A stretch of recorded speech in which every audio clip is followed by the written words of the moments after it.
اعوذ باللہ من الشیطان الرجیم بسم اللہ الرحمن الرحیم۔ سعودی عرب کے نارتھ ویسٹ میں تبوک شہر کے ساتھ ایک نیا شہر آباد کیا جا رہا ہے جس پر تقریباً $500 بلین کی لاگت آئے گی اور یہ شہر تقریباً 5 سے 7 سال میں مکمل تعمیر ہو جائے گا۔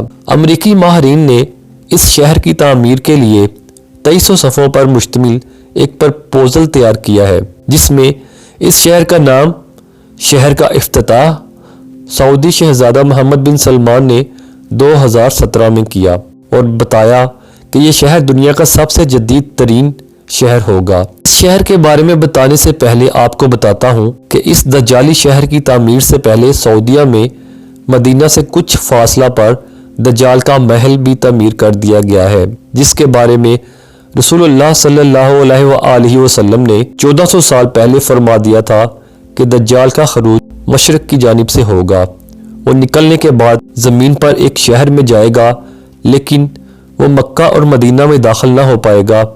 اس وقت مدینہ کی 7 دروازے ہوں گے اور ہر دروازے پر 2 فرشتے پہرا دیں گے جو اسے مدینہ میں داخل نہ ہونے دیں گے۔ ایک اور احادیث میں رسول اللہ صلی اللہ علیہ وآلہ وسلم نے فرمایا تھا کہ زمانہ آخر میں جب دجال مدینہ میں داخل نہ ہو پائے گا تو وہ مدینہ سے باہر ایک پہاڑی پر قیام کرے گا اور مسجد نبوی کی جانب اشارہ کر کے اپنے ساتھیوں سے کہے گا کہ وہ دیکھو احمد کا سفید محل۔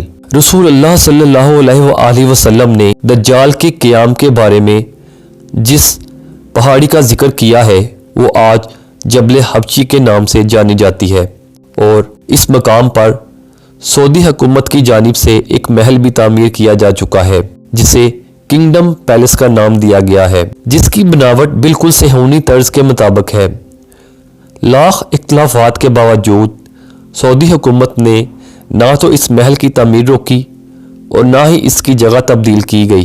تعمیر کے بعد یہ محل اب تک ویران پڑا ہے اور اس محل کے علاوہ اس پہاڑی پر دور دور تک آبادی نہیں۔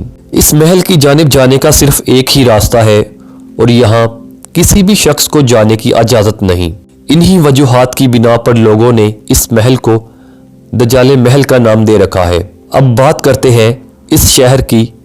دراصل یہ ایک دجالی شہر اور قیامت کی نشانی ہے جس کا افتتاح سعودی شہزادہ محمد بن سلمان 2017 میں کر چکے ہیں جو تقریباً 7 سال کے کنارے پر ریڈ سی کے عرصہ میں مکمل ہوگا۔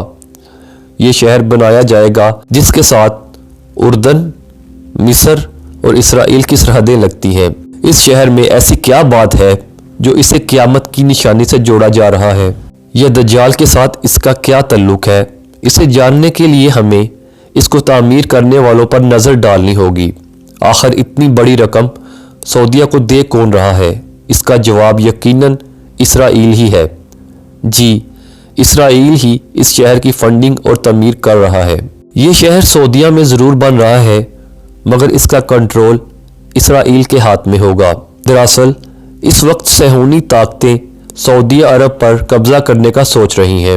آپ نے گریٹر اسرائیل کے بارے میں تو سن ہی رکھا ہوگا جو صہیونیوں کا ایجنڈا ہے جسے دجال کی آمد سے قبل پورا کرنا ہے، یعنی جتنی حضرت سلیمان علیہ السلام کے دور حکومت میں تھی جس میں سعودی عرب، عراق، مصر، شام، اردن، فلسطین اور اسرائیل کا علاقہ بھی شامل تھا۔ یہودی سعودی عرب پر مکمل کنٹرول حاصل کرنے کے لیے طرح طرح کی چالوں کا استعمال کر رہے ہیں۔ اسی ایجنڈے پر عمل کرتے ہوئے اس شہر کی تعمیر کی جا رہی ہے۔ یہ شہر گریٹر اسرائیل کا اہم ترین شہر ہوگا اور سب سے بڑی بات اس شہر میں سعودی عرب کا کوئی قانون لاگو نہیں ہوگا۔ اس شہر کا افتتاح کرنے والے سعودیہ ولی عہد شہزادہ سلمان اس وقت صہیونیوں کی پالیسیوں پر عمل کر رہے ہیں اور ان کے بارے میں یہ بات بھی مشہور ہے کہ وہ اپنے کام میں رکاوٹ بننے والوں کو قید کر دیتے ہیں یا قتل کر دیتے ہیں۔ جن سعودی عہدیداروں نے اس شہر کی پالیسیوں پر اعتراض کیا تھا وہ آج بھی قید خانوں میں ہیں۔ اس حجاز مقدس پر جو ہمارے آقا رسول اللہ صلی اللہ علیہ وآلہ وسلم اور کئی نبیوں کی سرزمین ہے پر ایسا شہر آباد ہو رہا ہے جہاں ڈانس کلب، شراب خانے، فحاشی کے اڈے اور تمام قسم کے مغربی کلچر کی مکمل آزادی ہوگی۔ عورتیں جیسا مرضی لباس پہن کر آزادی سے اس شہر میں گھوم سکتی ہیں۔ جو پابندیاں سعودیہ میں خواتین پر لگائی جاتی ہیں، اس شہر میں خواتین کو ان کی مکمل آزادی ہوگی۔ اس شہر کی تعمیر کے بعد یہاں کوئی اسلامی قانون لاگو نہیں ہوگا، بلکہ یہ شہر اپنے قوانین میں بالکل آزاد ہوگا۔ یوں کہیں تو اس شہر کو سعودیہ کنٹرول نہیں کرے گا، بلکہ صہیونیوں کے کنٹرول میں ہوگا۔ اس شہر کی سب سے خاص بات یہ ہے کہ یہ شہر ٹیکنالوجی کا شاہکار ہوگا۔ اس شہر کو مکمل طور پر روبوٹ چلائیں گے اور ایسی سہولیات کا مالک ہوگا جو پوری دنیا میں کہیں اور نہیں پائی جاتی، جیسے یہاں ہوا میں پرواز کرنے والی ٹیکسی، کلاؤڈ شیڈنگ، مصنوعی بارش برسانا جس سے صحرا میں بھی سبزہ اگائے۔ یہ قیامت کی ایک اور نشانی کو پورا کر دے گا، یعنی عرب کے صحرا سرسبز و شاداب ہو جائیں گے۔ یہاں روبوٹس نوکر ہوں گے، مارشل آرٹس، روبوٹنگ لڑائیاں ہوں گی۔ اس شہر میں ایک جراسک پارک بھی بنایا جا رہا ہے جس میں ڈائناسور روبوٹس کی صورت میں گھوم پھر رہے ہوں گے۔ اس شہر کا اپنا ایک مصنوعی چاند بھی ہوگا جو آسمان سے زمین پر تصویر بھیجنے کی صلاحیت رکھتا ہوگا۔ اس شہر میں جینیٹک انجینئرنگ کو بھی مکمل فروغ دی جائے گی۔ اس شہر کا اپنا ایک ایئرپورٹ ہوگا، بڑے بڑے لکشری ریسٹورنٹ اور عمارتیں بنائی جائیں گی۔ یہ شہر 10,200 اسکوائر میل کے رقبہ پر پھیلا ہوگا۔ اس شہر کو یہودی تجارت کا مرکز بنائیں گے اور ایسی پالیسیاں بنائیں گے جس سے وہ سعودیہ کی معیشت کو کنٹرول کر سکیں گے۔ اس شہر کے تعمیر کے بعد صہیونی سعودیہ عرب کے کافی حصہ پر کنٹرول بھی حاصل کر لیں گے۔ رہی بات سعودی بادشاہوں کی تو وہ اس وقت یہودیوں کے مکمل کنٹرول میں ہیں۔ سعودی شاہی خاندان وہی آل سعود ہے جس نے خلافت عثمانیہ توڑنے میں یہود و نصارہ کے ساتھ بہترین کردار ادا کیا، جس پر انعام کے طور پر انہیں سعودیہ میں بادشاہت ملی۔ یہی وجہ ہے کہ عراق، شام اور لیبیا کی تباہی کے بعد مسلم امہ کبھی اکٹھی نہ ہو سکی۔ الٹا سعودیہ نے اسلامی عطائیت کے نام پر اپنے ہی مسلمان بھائیوں یمنی مسلمانوں کا بھی قتل عام کیا۔ دوسری طرف سعودیہ نے قطر پر بھی یہ کہہ کر پابندیاں لگا دیں کہ یہ حماس کو سپورٹ کر رہا ہے۔ حماس وہ تحریک ہے جو فلسطین کی آزادی کے لیے لڑ رہی ہے۔ حالیہ پاک بھارت کشیدگی کے دوران بھی سعودیہ نے نہتے کشمیریوں کے حق میں بولنے کی بجائے ان کے قاتل مودی حکومت کو 75 ارب ڈالر کی امداد دے دی۔ ان سب حالات کو دیکھا جائے، جہاں یہودیوں کے مظالم ہوں، یہودیوں کے ناجائز قبضہ ہوں یا فلسطینیوں کی بقا کی جنگ ہو، سعودیہ نے کھل کر اسرائیل کی حمایت کی۔ اس کے علاوہ مشرق وسطیٰ میں سعودیہ اور ایران کے درمیان جنگ کے بادل بھی منڈلا رہے ہیں۔ آپ سبھی جانتے ہیں کہ دونوں جانب ایک دوسرے کے لیے شدید نفرت پائی جاتی ہے۔ جس وقت قطر نے ایران کا ساتھ دینے کا اعلان کیا، اس کے بعد سعودیہ نے قطر کے بائیکاٹ کا اعلان کر دیا۔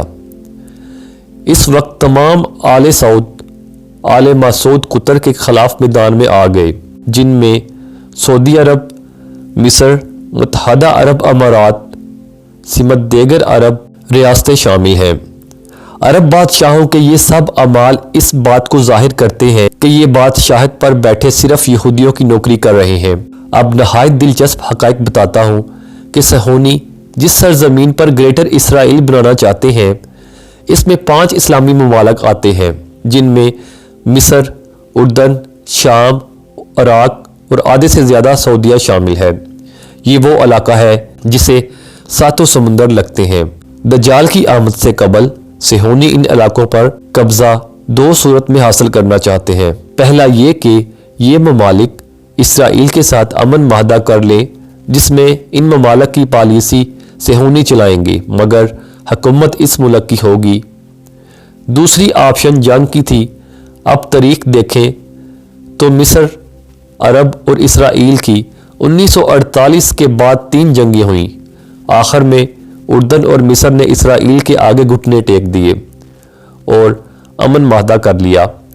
شام اور عراق نے امن معاہدہ پر دستخط نہیں کیے، جس کے نتیجہ میں ان پر امریکہ کے ذریعے بڑا حملہ کر کے تباہ کر دیا گیا۔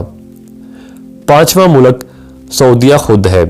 سعودیہ کے موجودہ رویہ سے یہ بات کھل کر نظر آ رہی ہے کہ سعودیہ بھی اسرائیل سے خفیہ امن معاہدہ کر چکا ہے یا کرنے والا ہے۔ اگر آپ موجودہ حالات اور عرب بادشاہوں کی اسرائیل کی طرف بڑھتے قدموں پر نظر ڈالیں تو یہ بات ظاہر ہو جاتی ہے کہ جن علاقوں پر اسرائیل گریٹر اسرائیل بنانے جا رہا ہے، ان علاقوں پر کنٹرول اسرائیل کا ہی ہوگا، چاہے وہ عرب بادشاہوں کی شکل میں ہو یا امن معاہدہ کی شکل میں۔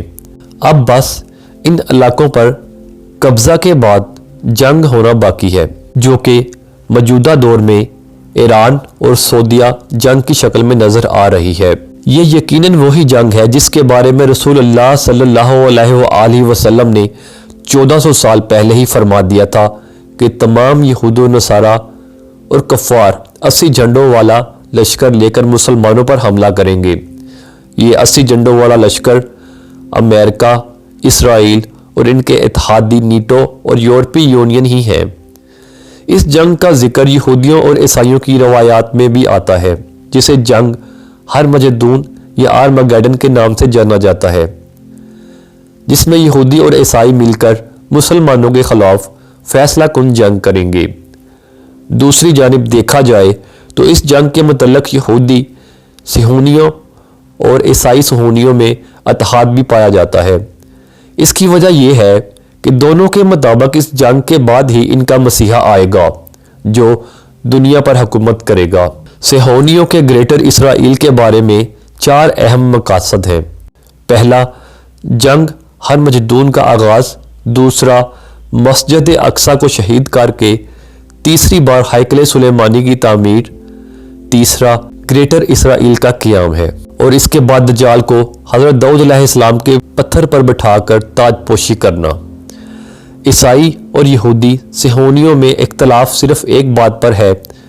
یہودی صہیونی کہتے ہیں کہ دجال مسیحا بن کر آئے گا، جبکہ عیسائی صہیونیوں کا عقیدہ ہے کہ حضرت عیسیٰ علیہ السلام مسیحا بن کر آئیں گے۔ گریٹر اسرائیل اور اس جنگ میں صہیونیوں کے مقاصد کی تکمیل میں سب سے بڑی رکاوٹ پاکستان ہے، جس کی موجودگی میں یہ سب ممکن نہیں۔ اس لیے یہودی چاہتے ہیں کہ پاکستان کو بھارت سے لمبے عرصہ کے لیے الجھا دیا جائے اور پیچھے عرب میں اپنے مقاصد حاصل کر سکیں۔ دوسری بڑی رکاوٹ ترکی، قطر اور ایران ہے۔ تینوں ممالک فلسطین پر اسرائیلی قبضہ کی سخت مخالفت کرتے ہیں۔ ترکی کے صدر مسلمانوں کو جگانے کی بہت کوشش کر رہے ہیں، مگر ان کے خلاف بھی عرب بادشاہوں اور صہیونیوں کی جانب سے سازشیں کی جا رہی ہیں۔ 2016 کی ترکی کی بغاوت بھی اسی کڑی کا حصہ تھا۔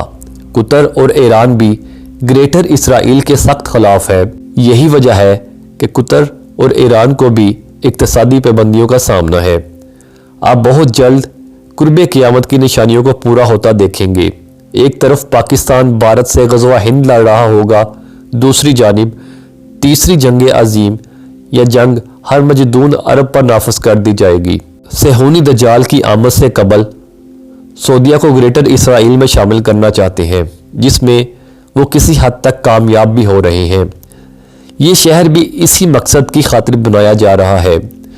صہیونی اس شہر کو تجارت کا مرکز بنانا چاہتے ہیں۔ اس شہر کے بننے سے یہودیوں کے قبضہ میں 26,500 کلومیٹر کے علاقہ تک رسائی ہوگی، جہاں وہ ایک بڑی بندرگاہ بنائیں گے جس سے وہ یورپ، افریقہ اور ایشیا میں بھی تجارت کر سکیں گے اور یہاں رہ کر سعودیہ کی معیشت کو بھی کنٹرول کریں گے۔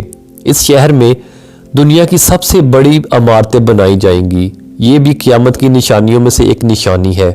اس وقت دنیا کی سب سے بڑی عمارت دبئی میں برج خلیفہ ہے، جبکہ اس سے بھی بڑی عمارت سعودیہ میں جدہ ٹاور کے نام سے زیر تعمیر ہے، جو دنیا کی سب سے اونچی عمارت ہوگی۔ آخر دنیا کی سب سے اونچی عمارتیں عرب میں ہی کیوں موجود ہیں؟